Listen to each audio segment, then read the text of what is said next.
Wakil Ketua MPR Bambang Wuryanto menanggapi putusan Mahkamah Konstitusi terkait pemisahan penyelenggaraan pemilu nasional dan lokal. Menurutnya, putusan MK memiliki dua sifat, yakni bisa segera ditindaklanjut dan ada yang harus berubah undang-undang. Namun, MPR akan segera menggelar rapat untuk mempelajari putusan MK.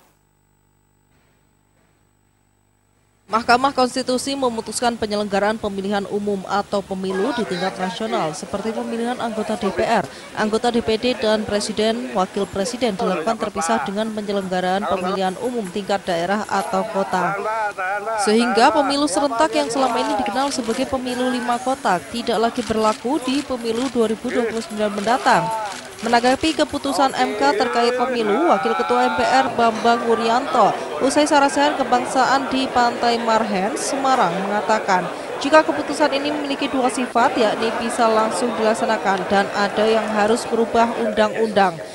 Jika merubah undang-undang, maka kewenangan ada DPR dan pemerintah untuk membuat undang-undang baru. MPR yang juga bertugas menjaga konstitusi akan menggelar rapat terlebih dahulu untuk mempelajari putusan ini.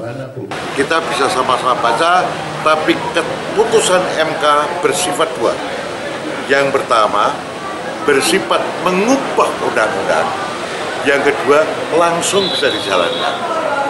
Dua ini cuma bahasa hukumnya ada, cuman saya kan nggak begitu apal soal hukum. Tapi MK, putusan MK bisa langsung ditindaklanjuti tanpa merubah undang-undang, tapi ada yang harus berubah undang-undang. Nah ini nanti kan tadi dikatakan bahwa putusan yang ini bisa sebagian dilaksanakan, tapi sebagian tidak bisa diundangkan lebih dulu. Kalau bisa merubah undang-undang, diundangkan lebih dulu, merubah undang-undang, itu kan berarti kewenangan DPR plus pemerintah harus ada rapat dulu bersama-sama. Artinya pembentukan semacam membuat undang-undang baru loh, revisi undang-undang. Itu yang kayak gini ini sangat penting. Ya, kalau aku mendukung secara pribadi ya jangan begitu. Ini kan problem krusial nih.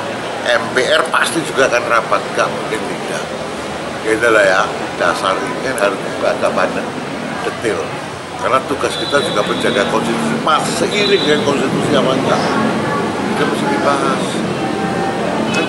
Sementara itu, anggota Mahkamah Konstitusi Arief Hidayat mengatakan putusan MK final dan binding harus dilaksanakan.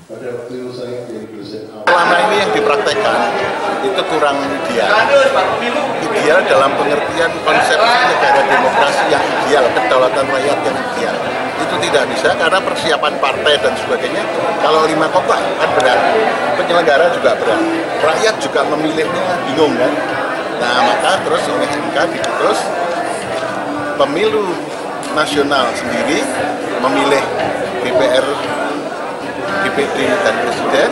Setelah presiden dilantik, maka dilakukan pemilihan lokal atau pemilihan daerah, memilih gubernur, bupati, kepala daerah dan wali kota serta DPRD. Ya, tapi Komisi 2 itu merasa keberatan dan mengatakan MK ikut campur itu, Pak. Putusan MK bersifat final and binding, harus dilaksanakan. Putusan MK ini menimbulkan reaksi dari sejumlah kalangan. Sementara dari pemerintah melalui Wamendagri Bima Arya Sugiharto, pemerintah akan mempelajari dan berjanji mengakomodasi putusan MK tersebut. Dendi Nugroho, Semarang TV.